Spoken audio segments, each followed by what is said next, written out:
Hello, and welcome to Supercharged. I am Paul.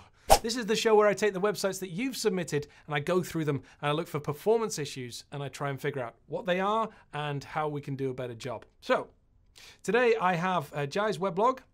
He's a UI engineer at Flipkart and an ex-Yahooian.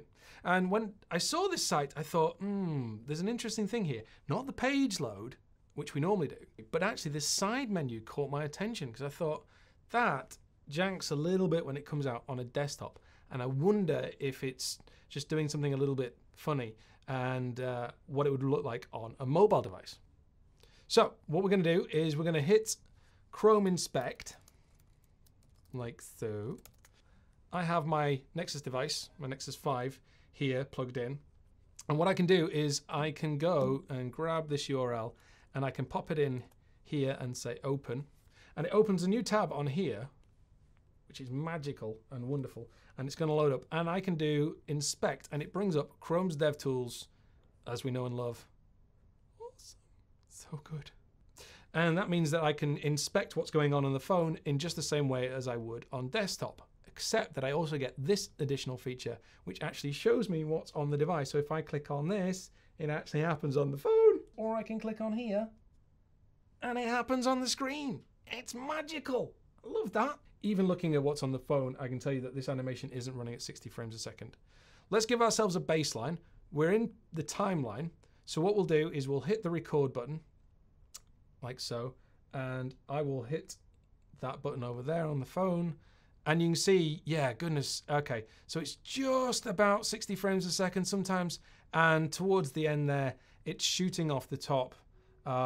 This rasterize is, what's that, 72 milliseconds? I'm holding shift here as I click drag, and that gives me a time range. So 72 milliseconds. For an animation like this, we want to be 16. So what's that? That's, well, about 4 or 5 times. So I don't know, 10, 12 frames a second, roughly. Let's figure out why we're doing an animation that's so slow.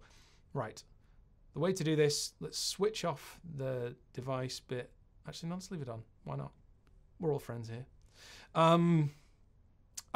Okay, so straight away, actually, on the body, there is a class of nav open, which feels like it's something that's relevant to our interests. Yes. Okay, margin left. Now, I know from other work that if you do something like margin left, there we go. Margin left, changing margin left is going to trigger layout, it's going to trigger paint, and it's going to trigger composite. All 3 tasks are quite expensive for us to do during an animation. What we want to do is, if we're animating, we want to just stick to composite operations. So we can do that with just by using, say, a transform.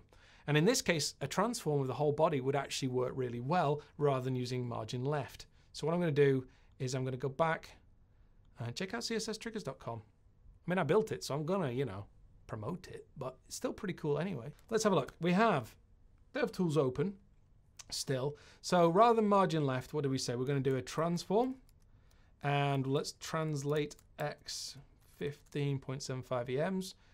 We have a transition, which we're going to change from margin to transform. Transform, there we go. There is the WebKit version here and the Mars and O. So you could do the vendor prefix version as well if you were doing something similar to this.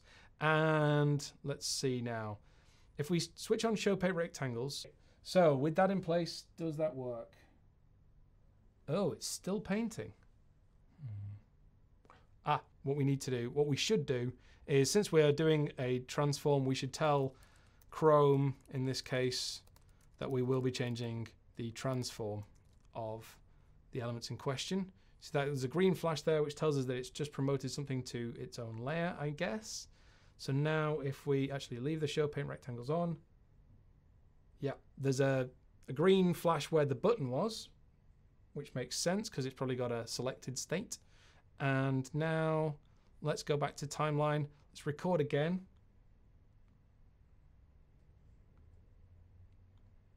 There we go.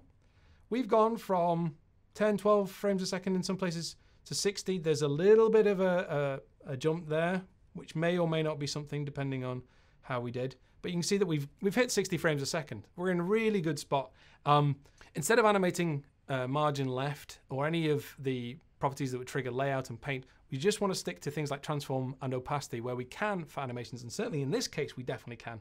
And by doing that, we've gone from 30 frames a second-ish all the way up to 60. So take a look at your animations, see if there's opportunities to switch out those kind of expensive operations for the easier, cheaper ones, and hopefully you'll get a good performance boost there too.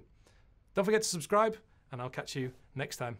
Some mornings I get out of bed and I'm just Paul. Some days I am Paul, master of the performance, king of the timeline.